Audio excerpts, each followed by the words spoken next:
Marilah kita berdoa. Damai sejahtera Allah yang melampaui segala akal pikiran manusia, itulah kiranya yang memelihara hati dan pikiranmu di dalam Kristus Yesus Tuhan kita.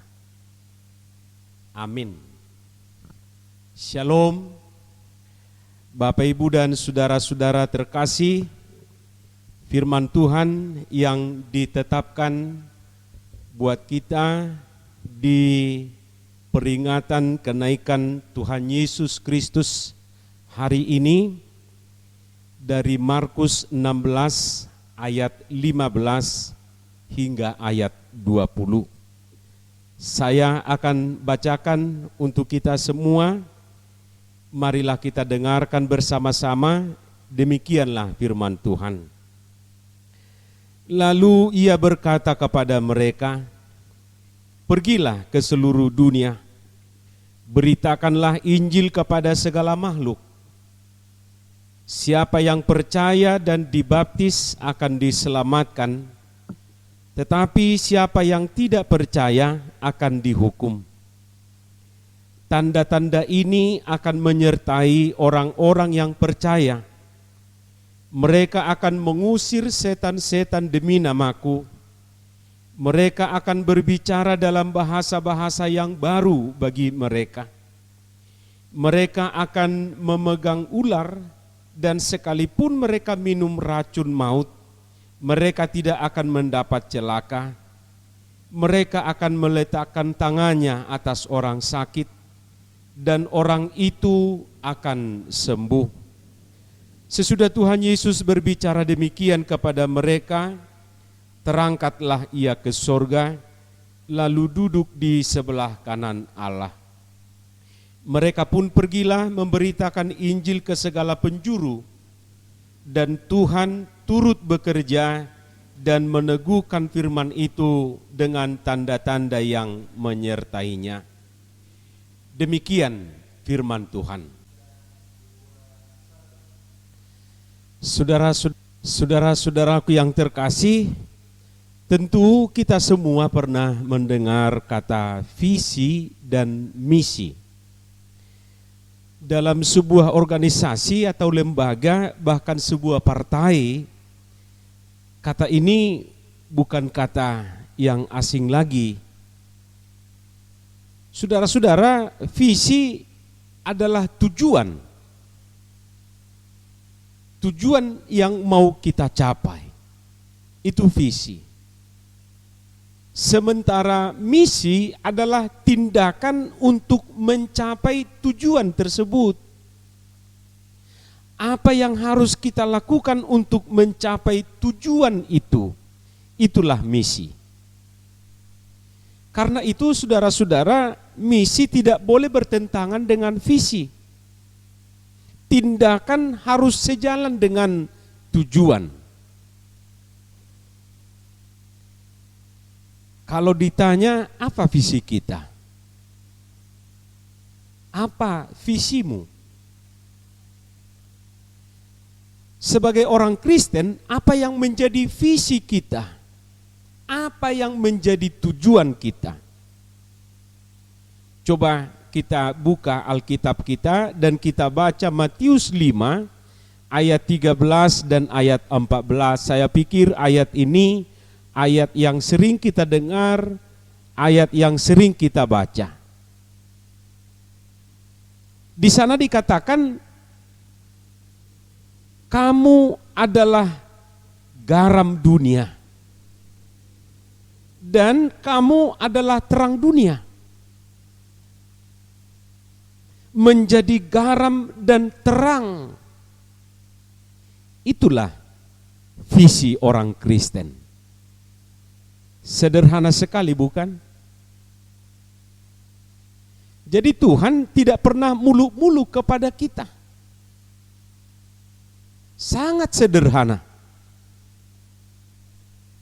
Siapa sih yang tidak kenal garam, yang tidak mengenal terang? Itulah kita.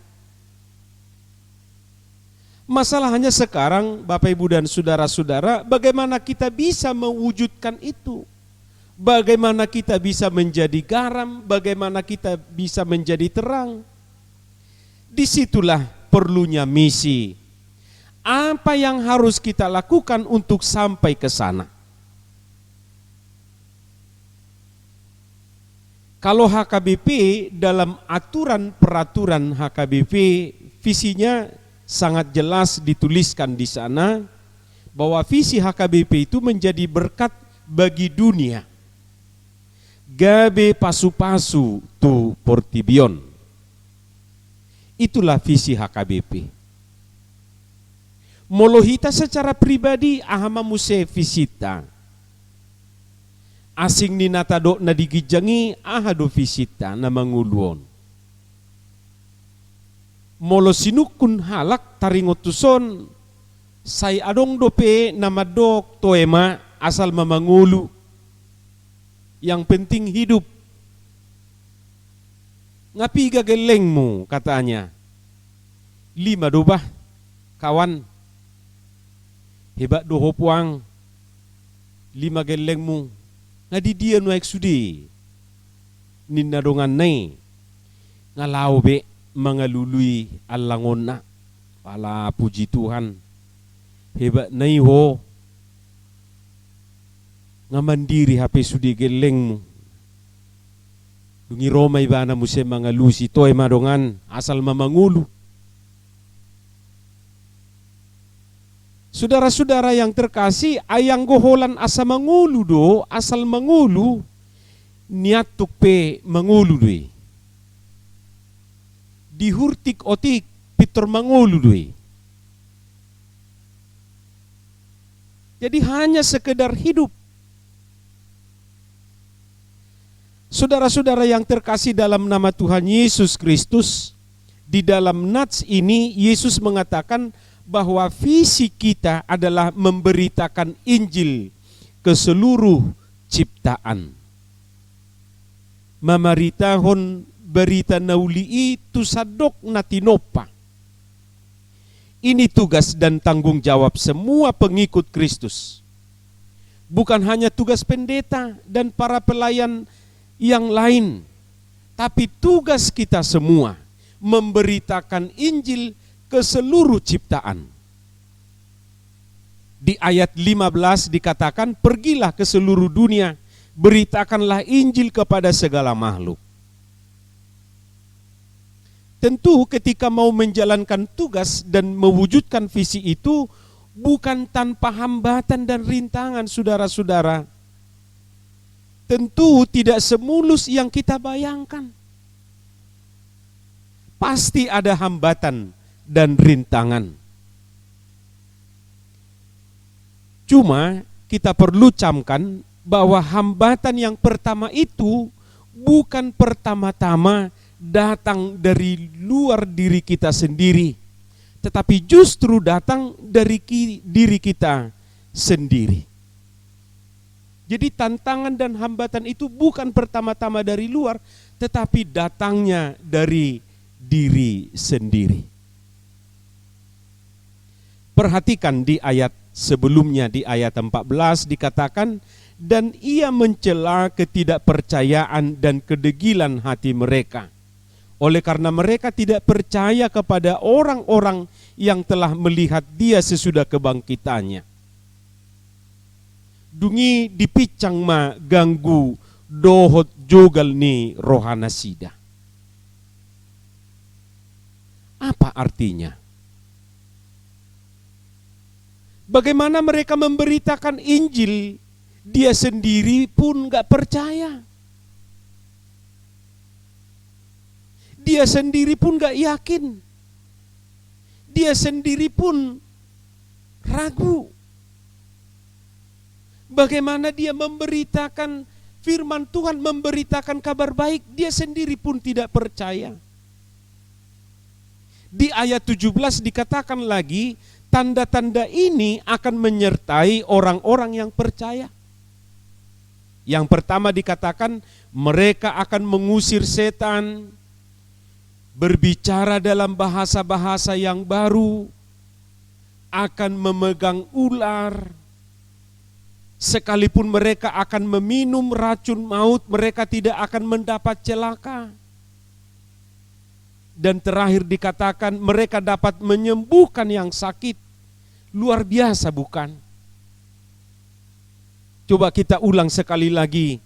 Mereka akan mengusir setan, mereka akan berbicara dalam bahasa-bahasa yang baru, mereka akan memegang ular. Sekalipun mereka akan meminum racun maut, mereka tidak akan mendapat celaka. Dan mereka dapat menyembuhkan yang sakit. Itulah tanda-tanda yang berikut untuk orang yang percaya. Masalahnya Bapak Ibu dan saudara-saudara, bagaimana dia mengusir setan, ia sendiri pun sering kesetanan. Babali sibolis. Hape ibana do na jujuk sibolison. Idubin na gabero sibolisi madok. Ay nunga usibulisan na sidasyak kita. Hape sibuliso hea jolmaon. Hape jolma jujuk sibulison. Bagaimana dia mengusir setan? Di bay musema guarna sibulis na burju. Mana ada sibulis na burju? Ya sibulis tetap sibulis. Iblis tetap iblis. Setan tetap setan. Mau dipermak tetap dia setan. Tetap dia iblis. Tetap dia sibulis. Jadi holan guarna doi sibulis na burju.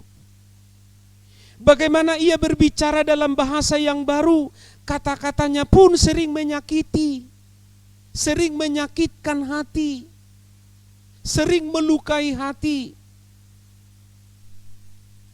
Jujut mengelupat aka binatang sian pamanganna. Dari binatang jinak sampai binatang liar. Manuguk na pe nga mga lupa binatang. Arian na, borngin na. Maaf kata, gabi sa songon kubu binatang ma. Bagaimana ia menaklukkan ular, lihat ular aja dia udah maripotipot, lari maripotipot. Dengar ular aja dia udah takut. Jangankan memegang ular. Bagaimana ia dapat meminum racun maut, minum air dingin, udah ditutup hidungnya. Jadi ada orang minum air dingin aja hidungnya udah ditutup. Apalagi minum racun maut. Bagaimana ia menyembuhkan orang sakit, ia sendiri pun belum sembuh. Ia sendiri pun masih sakit hati, sakit pikiran. Maaf kata, masih sakit di dalam jiwanya. Jadi kalau semuanya itu belum bisa kita tuntaskan sampai sekarang, ya karena itu tadi, udah nggak percaya, jogal muse, jugul muse, jigil muse, jeng-jeng muse. Bagaimana dia mewujudkan visi itu? Saudara-saudara, jadi apapun visi kita, buang dulu yang namanya keraguan, buang dulu ketidakpercayaan itu, buang dulu kedegilan, jogal niroha. Dan terakhir, ini jangan kita lupakan. Saudara-saudara, yang pertama Tuhan turut bekerja dan meneguhkan firman itu dengan tanda-tanda yang menyertainya. Itu harus kita catat. Jadi memang tugas kita tugas yang berat, tugas kita tugas yang sangat mengandung resiko, tetapi ini harus kita yakini bahwa Tuhan turut bekerja dan meneguhkan firman itu dengan tanda-tanda yang menyertainya. Bahkan dalam Matius 28 ayat 20 dikatakan, dan ketahuilah, aku menyertai kamu senantiasa sampai kepada akhir zaman. Tuhan Yesus Kristus sudah naik ke surga. Tugas telah diberikan kepada kita, namun Tuhan tidak meninggalkan kita begitu saja. Ia tetap mendampingi dan menyertai kita semua. Amin. Mari kita berdoa. Terima kasih Tuhan untuk firman-Mu ini yang semakin menguatkan kami dan menegaskan apa yang menjadi tugas, apa yang menjadi visi kami. Mampukan kami Bapa untuk mewujudkan tugas itu. Biarlah firman-Mu ini bertumbuh, berakar di dalam hidup kami, supaya membuahkan buah-buah yang baik, buah-buah yang manis, yang dapat kami nikmati sendiri dan juga dinikmati orang-orang di sekitar kami.